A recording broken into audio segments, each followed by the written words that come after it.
Hello, my TikTokers and YouTubers. This is Roy back again. I want to show you an experiment. I kind of took a little absence from my videos on my research for Ed Lee Scallon, rock levitation, anti-levitation, what he did with the wheel. And it kind of drove me, by learning through him, it kind of drove me into a bunch of other people, such as Nikola Tesla, Heaviside, Steinmetz, Faraday, Maxwell, Hertz, Heinz, Coulomb. And these are just a touch of some of the people that I did research on that confirm my theories on what I'm about to build, which is a triboelectric cone, like a Walter Russell, like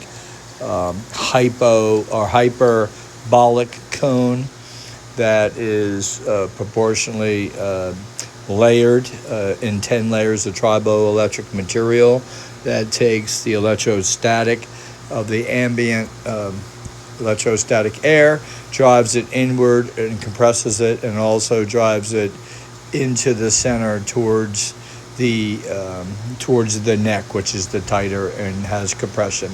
And then it goes into a polyethylene block, which is an electret, which is a low electrostatic constant, which will now be electrostatic super constant.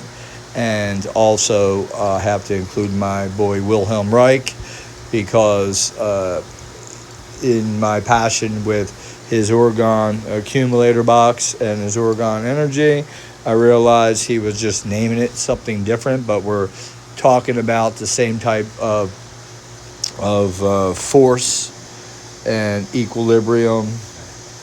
And if you want to call it energy, you can, but energy is just something we use as a term, but it's more than that. So I like to show you a quick experiment. I'm going to take, what we're going to do here is, I'm going to show you a displacement. So I have a little electrostatic stick. It's over there in a corner. We'll grab that.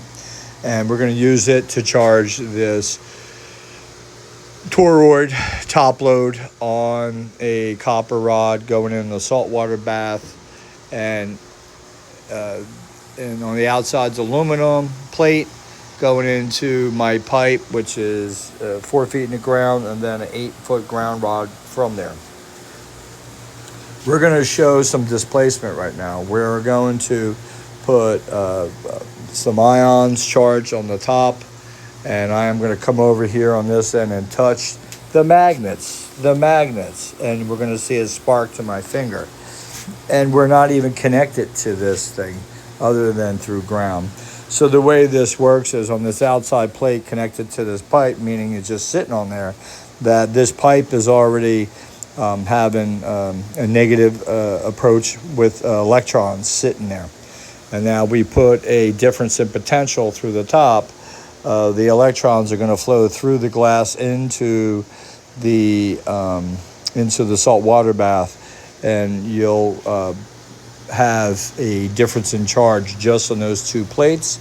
And then myself as a charge on the opposite end of this stick here. And I lost my top, so I made a new one, just cardboard. This has 2 pulleys, a rubber band in it with a battery, and basically it just makes electrostatic come out the end. And let's go ahead and see if I can show you guys any spark. So if I put my finger out like this, let's see where my best, I guess that's what I might have to do. Alright, so we're going to come over here, we're going to charge this, just like that. And then I'm going to come down. Alright, we're charging it, which is already charged. I know I'm going to get walloped over here. And we're going to come down, and we're going to see if we can watch my finger. Where's my finger? Shit, this is hard with one hand. Back again with the one hand. So let me use my finger, and all we want to show you is displacement, the transfer of electrons.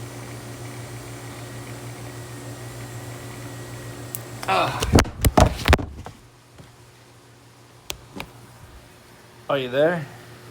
So, just count that as a win. Hopefully you've seen a spark. If not, that son of a bitch hurt. So there was current there. Displacement current through mass from electrostatics, which nobody seems to think it's important. Let's get into my studies here with a couple Tesla. It's going to be a two-part here, I'll tell you right now. The first two lectures is Tesla explaining electricity and ether, and this is 1932. So let's get into it.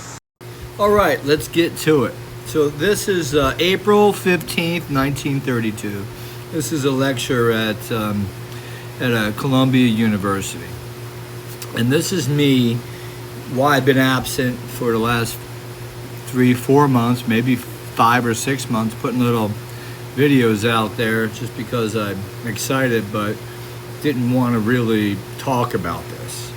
This is about building a, let me look at my notes, because I have it down what I actually am trying to build, and I have it all pathed out, all mapped out, and about ready to make the build. And what I am making, I have my chatty help me too on my AI there, GBT. What I'm building here is a system, according to Chatty. It's a system that would behave like a inward-facing Tesla field diode. Directional, capacitive, responsive to ambient energy, and turnable. In essence, I'm building something nature intentionally. Let me say that again. Nature intentionally prevents from getting too powerful. So my job is to safely override those natural limits without causing instability. Now we're going to get into the real deal.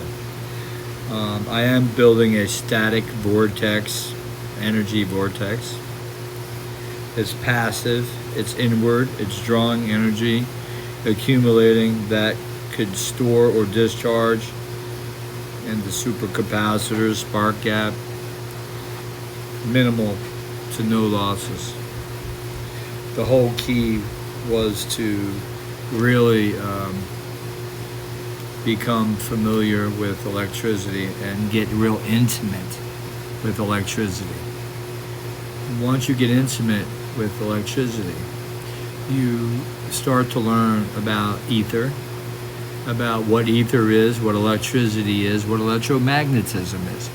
And then the final resultant through this was mind-blowing.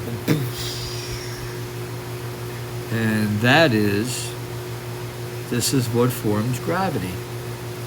So if for you and whoever out there are still confused on where and what gravity is, I'm going to describe it to you. And I'm going to slow my roll on my reading. These are notes that I wrote through years and years of research, and I compiled them together to pull from my library of knowledge to, it's like a puzzle. So let's go ahead and start off with Tesla on April 15th, 1932 on part 2. Stay tuned. Make sure you watch. You don't miss this. and I want